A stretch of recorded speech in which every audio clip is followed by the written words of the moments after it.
아멘.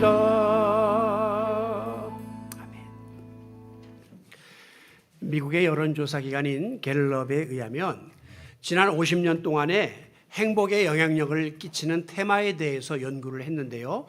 그중에 다음 두 가지가 아주 중요한 영향력을 미치는 것으로 나와 있습니다. 첫째는 직업적 웰빙, 즉 내가 하고 있는 일을 얼마나 즐거워하고 좋아하고 기쁘게 감당하는가, 이것이 행복에 굉장히 중요한 요인이라는 거예요.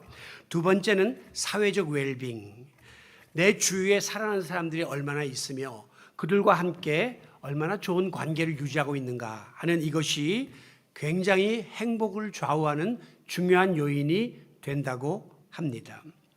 우리 한국 사람들을 대상으로 한 설문도 비슷해요. 물질을 중요시하는 가치관보다 가족을 중시하는 사람의 행복지수가 훨씬 높게 나왔고요. 또 특별히 이 종교를 중요한 가치로 여기는 신앙심이 깊은 사람들, 그리고 주기적으로 나아가서 종교 생활을 하는 사람들의 행복지수가 그렇지 않은 불신자들보다 훨씬 더 높은 것으로 나와 있습니다. 이 말은 행복은 외형적인 조건이나 물질적인 조건보다는 내가 어떤 마음가짐을 가지고 사느냐, 그리고 어떤 인간관계를 맺고 특별히 신앙심, 종교심을 가지고 사느냐 하는 것에 따라서 많은 영향을 받는다고 하는 것이죠. 그런 의미에서 이 자리에 나와 있는 여러분들은 그렇지 아니한 사람들보다 훨씬 행복지수가 높아야 마땅합니다. 그런가 하면 독일의 자연주의 철학자인 알렉산더 훔볼트는 말하기를, 행복이나 불행은 삶 속에서 일어나고 있는 사건의 본질보다 그 사건을 대하는 방법에서 좌우된다라고 했습니다. 즉 어떤 사건 때문에 내가 행복해지고 행복해지지 않는 것이 아니라 어떤 일이 나에게 다가온다 할지라도 그것을 내가 어떻게 받아들이고 의연하게 대처해 나가느냐에 따라서 얼마든지 행복해질 수도 있고 불행해질 수도 있다고 하는 것이죠. 대부분의 사람들은 지금 자기가 처해 있는 현재의 형편과 처지에 대해서 만족해하지를 못합니다. 그리고 나는 참 불행하다라고 하는 생각을 가진 사람들이 많은 것으로 우리 한국에서 얼마 전 나온 통계에도 결과가 나와 있어요. 이런 사람들은 어떤 생각을 하냐면, 만약에 지금보다 더 좋은 환경에 내가 처하고 더 좋은 사람을 만나고 더 좋은 상황에 처하게 된다면 나는 훨씬 더 행복해질 수 있어, 이렇게 막연한 기대를 하고 있습니다. 그래서 사람들은 직장도 옮겨보고 또 직업도 바꿔보고 또 결혼을 선택하기도 하고 또 심지어 다른 나라로 이민을 떠나기도 합니다. 행복을 찾아서. 지금과 다른 환경, 다른 사람 만나면 분명히 내가 더 행복해질 수 있을 것이라고 하는 막연한 환상 때문이죠. 그런데 그 결과는 어떻습니까? 막상 내가 기대했던 새로운 환경을 접하고 새 사람을 만난다고 정말 행복해지던가요? 천만의 말씀이에요. 새롭게 접하게 된 그 일 때문에 또 스트레스를 받고 그 사람 때문에 또 어려움을 당하고 그 사회 환경에 적응하지 못해서 많은 문제들과 부딪히면서 또 다른 불행감에 빠져드는 거예요. 난 참 불행하다, 이런 거죠. 봄이 되면 아이고 이렇게 몸이 노곤한 게 꽃가루 알러지 때문에 나는 너무 괴로워, 빨리 나는 가을이 좋아. 가을이 오면요, 아이고 가을은 쌀쌀한 바람이 불고 낙엽이 떨어지는 것이 영 처량하고 허무해, 나는 차라리 따뜻한 여름이 좋아. 여름이 오면요, 아이고 무슨 날씨가 후덥지근하고 이렇게 끈적끈적한 게 숨통이 막히 견딜 수가 없어, 그래도 봄이 좋아. 겨울이 좋아. 또 겨울이 오면요, 왜 이렇게 날씨가 추워, 차라리 여름에는 에어컨이라도 틀지, 아이고 나 이거 위축되는 이런 겨울보다는 나는 생동하는 봄이 좋아.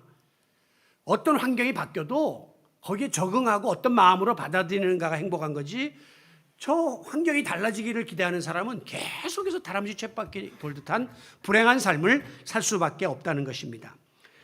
그러므로 행복의 비결이라고 하는 것은 밖에서 주어지는 것이 아니라 내 안에서 찾아야 되고 나 스스로에게 달려있다라고 하는 사실을 여러분들이 인지하시면서 오늘 본문 말씀을 함께 살펴보도록 하겠습니다. 자, 시편 1편의 본문은 복에 관해서 명확한 정의를 내리고 있는 유명한 성경 구절입니다. 즉, 참 복을 누리려면 어떤 사람이 되어야 할지, 그리고 우리 그리스도인들이 지녀야 할 행복의 자세는 무엇이며 그 행복해질 수 있는 비결은 무엇인지를 잘 교훈하고 있기 때문입니다. 먼저 여러분이 참 행복을 누리기 원한다면 오늘 성경은 악한 생각을 버리라 라고 명하고 있습니다. 1절 상반절에 보면 복 있는 사람은 악인의 꾀를 따르지 않고 쫓지 아니한다 라고 말씀하고 있기 때문이죠. 여기 악인, 죄인은 흔히 우리가 생각할 때 범법자, 불법을 저지른 사람을 우리가 악인이라고 합니다. 그러나 성경적 의미에서는 하나님 모르고 자기 마음대로 자기 멋대로 살아가는 이 자연인들도 악인의 범주에 들어가고요. 심지어 하나님 믿지 않고 하나님을 부정하는 그런 불신앙인들도 다 이 죄인 악인의 범주에 들어간다는 사실을 아셔야 돼요.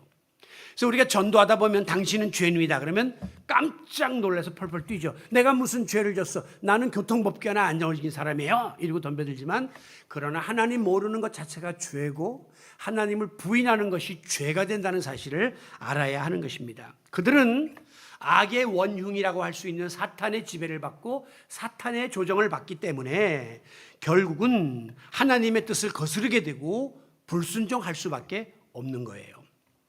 이와 같은 악한 생각, 이런 생각을 품은 사람은 옅은 꾀의 범주를 벗어나지 못하기 때문에 권모술수를 도모하게 됩니다. 즉 비정상적인 방법을 동원하고 잘못된 생각을 짜내어서 계략을 꾸미고 다른 사람을 속이고 음해하는 거짓을 획책하는 것이 악인들의 특징이에요. 그러므로 이와 같은 악인의 꾀를 쫓다 보면 결국 죄악의 자리에 빠지게 되고 죄악의 자리에 빠지게 되면 그 종말은 사망이라고 하는 사실을 아셔야 해요. 로마서 6장 23절의 말씀처럼 죄의 싹은 사망이니 그 결과는 비참한 멸망에 이르게 된다는 사실을 잊지 말아야 할 것입니다. 우리 인간은 크게 두 종류로 분류할 수가 있습니다.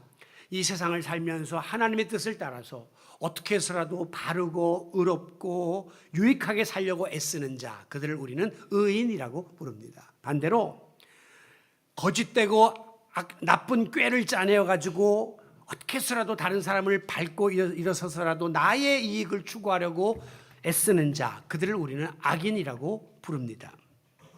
그런데 문제는 바르게 살고 의롭게 살려고 하는 의인보다 막 살고 불의하게 살려고 하는 악인이 이 세상에 더 많다고 하는 것이에요. 더 나아가서 악인보다 의인들이 더 잘되고 득세하는 일들이 우리 주변에서 벌어지고 있다고 하는 것이 우리의 신앙적인 고민이에요. 회의예요. 그러나 시편 37편 1절에 보면 악을 행하는 자들 때문에 불평하지 말며 불의를 행하는 자들 때문에 그들을 시기하지 말아라 라고 말씀하면서 그 이유를 그들은 풀과 같이 속히 배임을 당할 것이며 푸른 채소와 같이 쇠잔할 것이다 라고 분명히 밝히고 있습니다.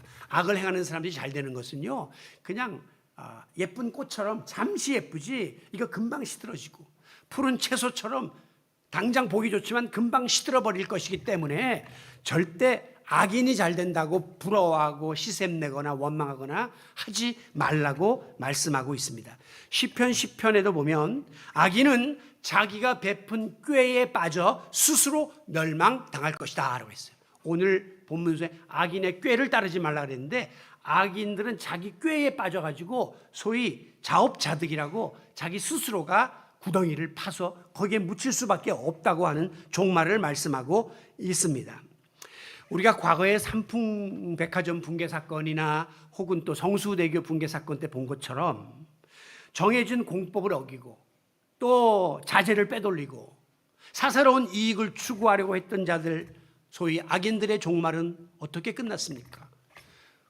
그들은 부실공사의 결과물인 백화점이 무너져 내리고 또 다리가 무너져 내릴 때 그들의 인생도, 그들이 쌓았던 물질도, 그들이 쌓았던 업적도 다 무너져 내리고 말았던 사실을 기억하셔야 해요. 악인의 꾀는 마지막에 파멸을 자초할 뿐입니다.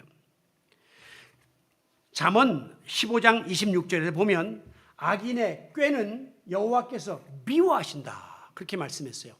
의롭고 선하신 하나님은 악인들이 잔꾀를 부리는 것을 미워하시고 역겹게 여기십니다.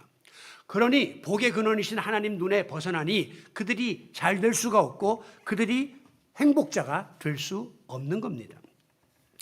여러분 정말 행복자가 되기 원하십니까? 그렇다면 축복이 좀 더디 오고 시간이 좀 걸리고 과정이 좀 힘들다고 해도 하나님이 원하시고 기뻐하시는 뜻을 좇아 살지언정 순간 좋고 편하다고 해서 하나님 미워하고 싫어하는 사탄이 부추기는 악인의 꾀를 따르다가 수치를 당하는 자들이 우리 가운데 한 사람도 없기를 원합니다. 악인의 꾀를, 악한 생각을 저버리는 자, 그들이 행복자가 될 수 있기 때문이에요.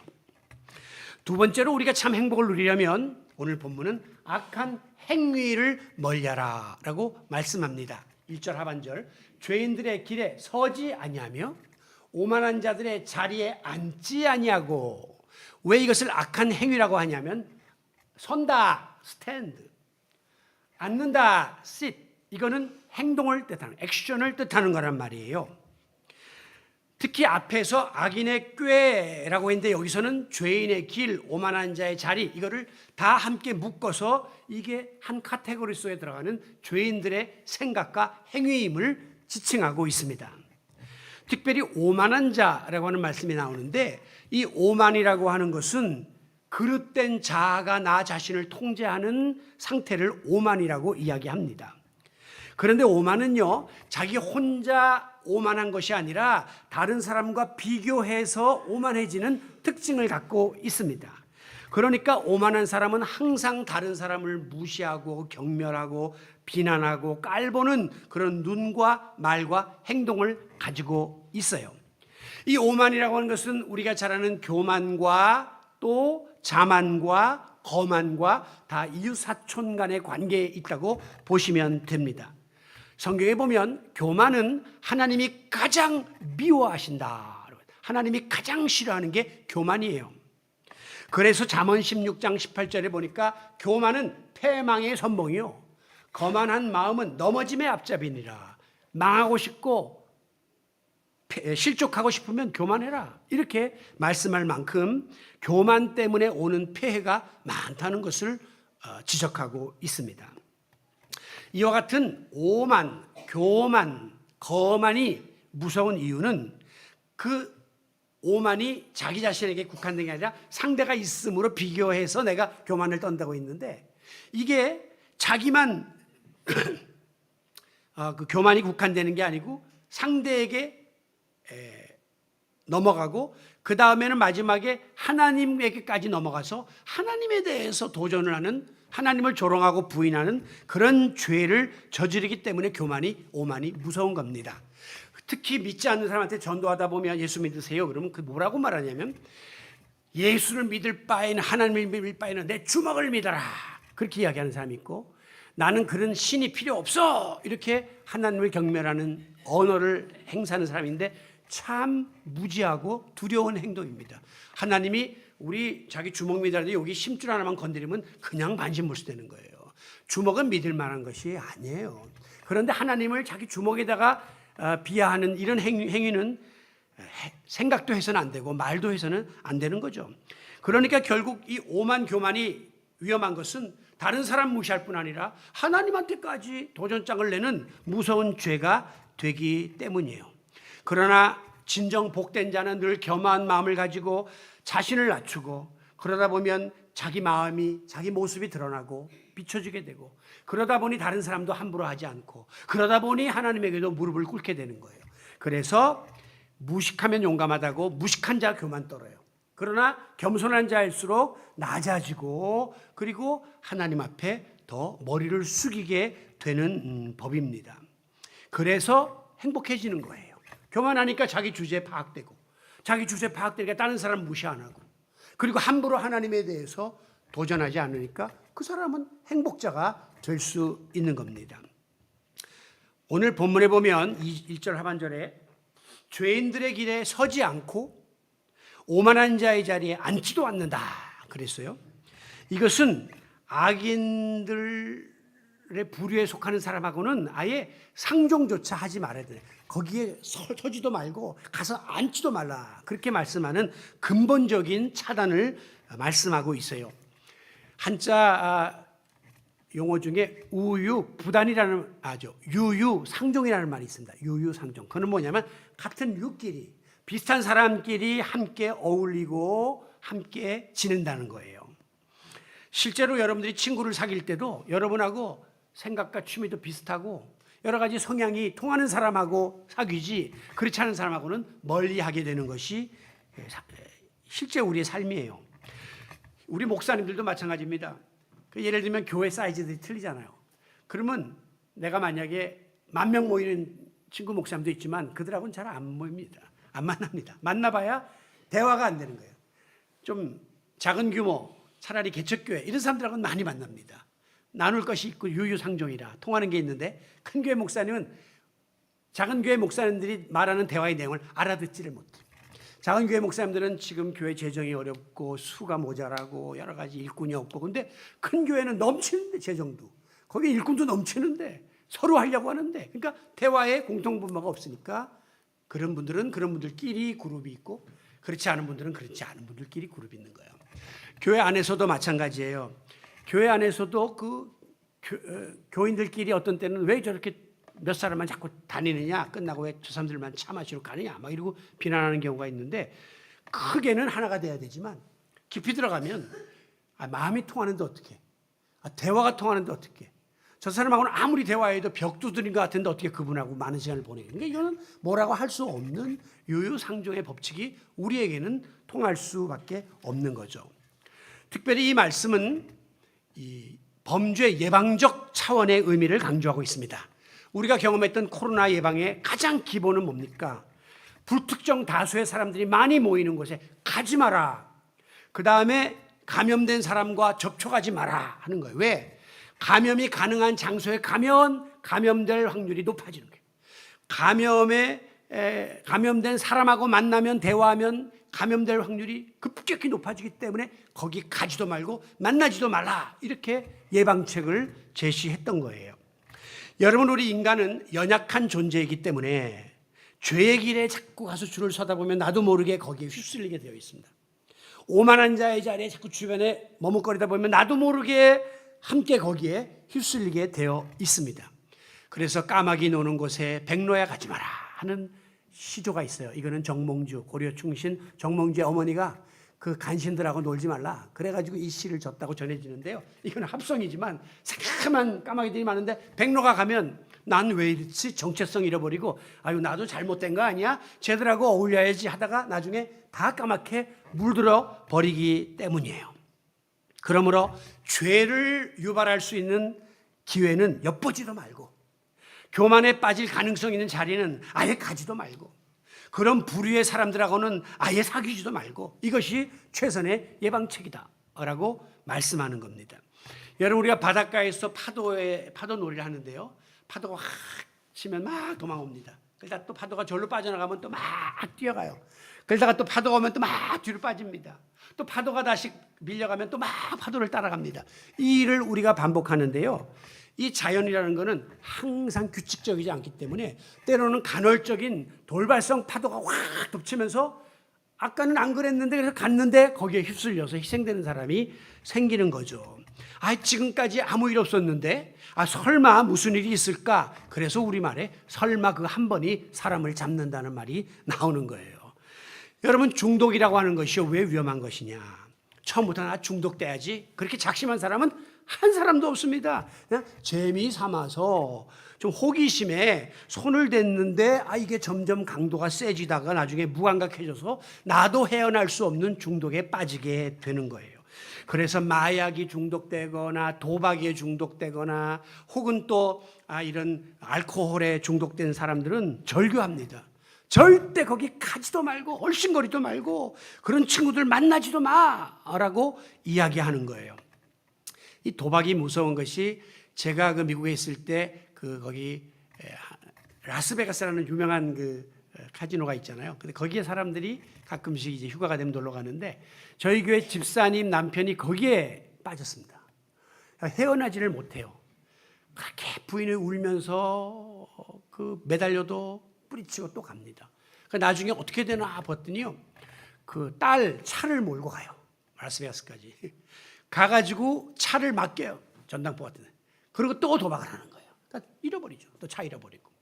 그래서 미국에서 한인들이 그 당시에 많이 하던 슈퍼마켓이나 세탁소나 이런 거 하룻밤에 날린다, 그런 말이 있을 만큼 도박은 무지막지. 그래서 도박 중독되면 마누라도 팔아먹는다, 그런 이야기가 나오는 거예요. 제정신이 아닌 거죠. 여러분, 죄악의 파도에 휩쓸릴 가능성이 있는 죄인의 길 서지 마십시오. 죄악의 폭풍에 휘말릴 수 있는 오만한 자의 자리, 거기 얼씬거리지도 마십시오. 그저 그런 악영향을 끼칠 수 있는 사람 처음부터 차단하고 가까이 하지도 아니하므로 악한 행동을 저버리고 복 있는 자의 반열에 동참하는 성도 여러분들이 되시기를 바랍니다. 자, 마지막에, 자, 그러면 악인의 꾀를 따르지 말라, 죄인의 길에 서지도 말라, 악인의 오만한 자의 자리도 앉지 말라, 이거는 다 하지 마라, do not, 하면 안 된다 라고 하는 금지 사항인데, 그럼 뭘 할까요? 적극적으로. 그랬더니 2절에 오직 여호와의 율법을 즐거워하고 그 율법을 주야로 묵상해야만 참 행복자가 될 수 있다고 결론을 내리고 있습니다. 여호와의 율법이라는 것은 하나님 말씀, 우리에게 주어진 주의 교훈을 뜻하는 거죠. 그리고 그것을 주야로 묵상한다는 것은 밤낮 없이 항상 언제나 마음속에 되새긴다고 하는 것이에요. 여기서 율법을 즐거워하여 라고 하는 것은요, 여러분이 뭘 즐거워한다, 어떤 일이나 어떤 대상을 즐거워한다는 것은 그거 좋다는 거예요. 관심이 있을 때 즐거워요. 하면 마음이 즐거움이 온단 말이에요. 마찬가지로 하나님의 말씀을 소중히 여기고 믿고 따르고 관심을 쏟고 그리고 그 말씀대로 순종하는 자세를 율법을 즐거워하는 자의 자세라고 말할 수 있습니다. 정말 하나님의 말씀이 성경에 나오는 대로 송이꿀보다도 달아야 돼요. 하나님의 말씀이 정말 정금보다도 귀중하게 나한테 여겨져야 돼요. 그러니까 항상 하나님 말씀을 사모하게 되고 그 말씀대로 지켜 행하려고 애를 쓰다 보니 우리는 나도 모르는 사이에 행복자의 자리에 자리를 잡게 되는 겁니다. 왜? 모든 지식의 근본이 하나님의 말씀에서부터 비롯되고 모든 인간사의 행복의 원칙이 다 여기에 기록되어 있기 때문에 말씀에 올인하면 행복해질 수밖에 없단 말이에요. 말씀에 내가 몰입했는데 불행해진 사람이 있으면 나와보세요. 없어요. 세상 것에, 세상 지식에 몰두하다가 다 날리고 불행해지는 것이지, 말씀의 근원적인 이 원칙을 따라 사는 사람은 절대 불행해질 수가 없습니다. 여러분, 아무리 세상적인 지식이 해박하고 또 여러분이 인간적인 행복의 방법을 터득했다 할지라도 하나님을 모르고 하나님 말씀을 외면하면 그들은 불행해집니다. 과거에 텔레비전에 나와서 행복학 강의를 한 교수가 하나 있었어요. 나와서 행복해지려면 이렇게 해야 됩니다, 저렇게 해야 됩니다. 지금도 뭐 그런 강의하는 분들 많은데 말은 그럴듯하죠. 그분들의 그 행복론은 다 책에서, 지식에서 습득하고 그렇게 한 걸 일원화시킨 거예요.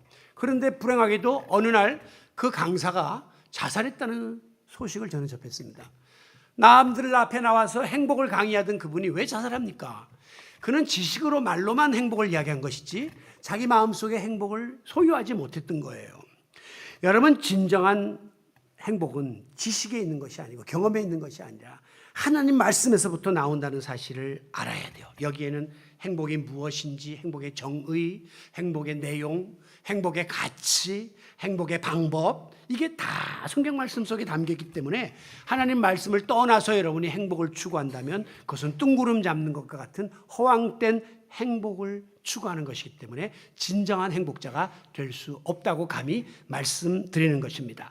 2절 말씀에 보면 이 하나님의 율법을 주, 야로 묵상하라 그랬어요. 주는 밝은 낮을 뜻하는 것이고 야는 어두운 밤을 뜻하는 거예요. 시간적으로 말하면 밤낮 없이 항상 언제나 하나님 말씀에 깊이 잠겨 있으라, 그런 말씀이고요. 이거를 상황적으로 말한다면 밝은 낮과 같이 모든 것이 형통할 때나 어두운 밤과 같이 어려움이 오고 절망에 빠졌을 때라 할지라도 변함없이 하나님의 말씀을 묵상하라는 거예요. 오늘 우리는 너무 내 생활이 편하고 형통하면 굳이 하나님 말씀 안 봐도 잘 되니까 안 봐. 너무 내 생활이 어려우면 봐봐야 뭐 나 지금 현실이 어려운데 도움이 안 되니까 안 봐. 이래저래 덮어놓고 사니까 우리 인생이 엉망진창이 되는 거예요.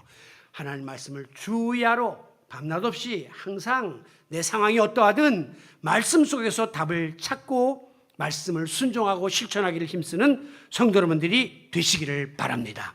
하나님의 말씀은 우리의 삶의 지혜와 지식의 보고가 됩니다. 보석 같은 그런 보물들이 거기에 들어있기 때문이에요. 무엇보다도 하나님의 말씀은 살았고 운동력이 있어. 죽은 문자가 아니라 이 말씀을 읽을 때 내 심령 골수를 쪼개고 나로 하여금 삶을 결단하게 만드는 능력의 말씀이기 때문에 말씀 속에 축복의 길이 있고 말씀 속에 행복의 길이 있다라는 사실을 믿고 하나님 말씀 붙잡고 살아가는 여러분이 되시기를 바랍니다. 하나님은 우리를 가장 완벽한 행복의 길로 인도해 주는 하나님의 말씀은 길라잡이에요. 길잡이에요. 그리고 요즘으로 말하면 내비게이션이에요. 그래서 우리가 가야 할 길을 다 안내해 주니까 제가 이번에 미국 가서도 옛날 같으면 지도를 찾아보고 뭐 난리를 쳤을 텐데 그냥 안심하고 내비게이션 켜고 가니까 제가 생판 가보지 않았던 그 길까지 다 안내를 해주고 제 목적지에 도달해서 제가 원하던 일들을 다 할 수 있더라고요. 여러분, 오늘도 하나님의 말씀은 내 발의 등불이요 내 길에 빛이 되신다라는 사실을 깨닫고 오직 여호와의 율법을 즐거워해요. 주야로 묵상하는 성도 여러분이 되므로 참 행복자가 되시기를 바랍니다. 말씀을 마무리합니다. 이렇게 우리가 세상에서 악인의 꾀를 쫓지 않고 악한 생각을 저버리고 죄인의 길에 서지 않고 오만한 자의 자리에 앉지 않고 악한 행위를 멀리하며 오직 여호와의 율법을 즐거워하며 하나님의 말씀을 쫓아 살면 어떤 복이 약속되어 있느냐? 마지막 3절에 보니까 그는 시냇가에 심은 나무가 시절을 쫓아 과실을 맺으며 나무가 돌산에 있는 게 아니라 시냇가에 심겨 있으니까 뿌리를 물속 깊이 내리고 끊임없이 영양분을 공급받는 것처럼 풍성한 과실을 맺을 것이다. 그리고 그 잎사귀가 마르지 아니함 같으니 늘 푸르청청한 에버그린 그런 잎사귀가 되어서 빛을 발하는 삶을 살 것이다. 그러므로 그 행사가 다 형통하리로다. 그렇게 약속하고 있습니다.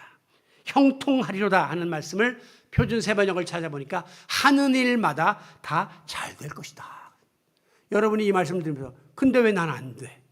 왜 나는 이렇게 어려워? 라고 의구심을 품을지 모르지만 여기서 말하는 잘 된다는 것은 세상에서 말하는 것처럼 돈 잘 벌고 건강하고 성공하고 뻗어가는 그것만이 잘 되는 게 아니란 말이에요. 어떤 사람은 그것 때문에 오히려 더 나중에 패망의 길로 걸어가는 사람이 있기 때문에 그것은 꼭 잘 되는 게 아니라 여기서 잘 된다는 것은 이 모든 것이 다 합력하여 하나님이 기뻐하시는 선을 이루도록 만들어줄 것이다 라고 약속하고 있습니다.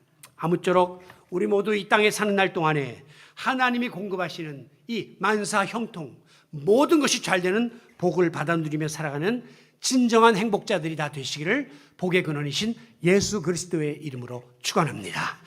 아버지 하나님, 오늘 주 앞에 나와 예배하는 우리는 행복을 고백할 수밖에 없습니다. 비록 세상적으로는 가진 것이 적고 또 내놓을 것이 없으며 또 여러 가지 당면한 문제에 직면해 있지만 우리는 주님 한 분만으로 만족하며 주님으로 인하여 행복할 수 있음을 고백합니다. 오늘도 참된 행복자의 가이드라인을 함께 묵상해 싸우니 우리가 악한 생각을 저버리고 악한 행위를 떠나며 여호와의 율법을 통해서 하나님의 뜻을 지켜나가고 아버지의 원대로 살아가므로 주님이 주시는 진정한 행복자의 삶을 영위하게 하여 주옵소서. 예수 그리스도의 이름으로 기도하옵나이다. 아멘.